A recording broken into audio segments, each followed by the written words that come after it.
देवणी तालुक्यात जिल्हा परिषदच्या 3 तर पंचायत समितीच्या 6 जागांसाठी 77 उमेदवारांचे नामनिर्देशन दाखल। पत्रकारांना नामनिर्देशनाच्या दाखल झालेल्या माहितीसाठी तब्बल 6 तास ताटकळत थांबावे लागले।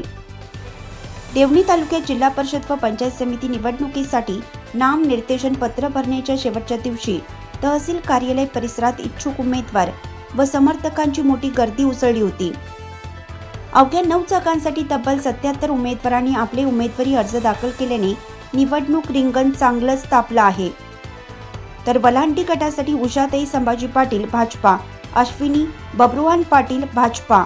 निवडणूक आयोगाने महाराष्ट्रात सातत्याने निवडणुकांचा सपाटा लावला असून स्थानिक स्वराज्य संस्थांच्या 3ऱ्या टप्प्यात राज्यातील 12 जिल्ह्यातील जिल्हा परिषद व पंचायत समिती निवडणुकांची अधिसूचना जाहीर करण्यात आली आहे।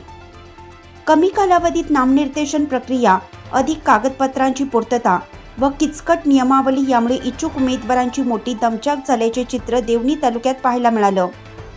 देवणी तालुक्यातील 3 जिल्हा परिषद गट व 6 पंचायत समिती गणासाठी विविध राजकीय पक्षांचे उमेदवार तसेच अपक्ष इच्छुकांनी मोठ्या संख्येने अर्ज दाखल केले आहेत।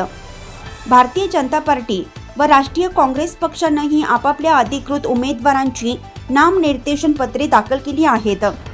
एकूण 77 उमेदवारांनी आपले नशीब आजमावले असून त्यामुळे यंदाची निवडणूक अत्यंत चुरशीची होण्याची शक्यता आहे। सर्व दाखल नामनिर्देशन पत्राची छाननी उद्या 22 जानेवारी 2026 रोजी होणार आहे। त्यानंतर किती उमेदवारांचे अर्ज वैध ठरतात व किती बाद होतात हे स्पष्ट होणार असून तालुक्याचे अंतिम निवडणूक चित्र त्यानंतर समोर येईल।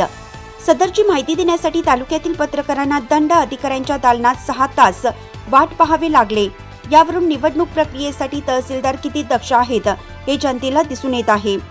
विस्तार न्यूज महाराष्ट्रासाठी संपादक अजित सौदागर। चालू घडामोडी पाहण्यासाठी विस्तार न्यूज पाहत राहा।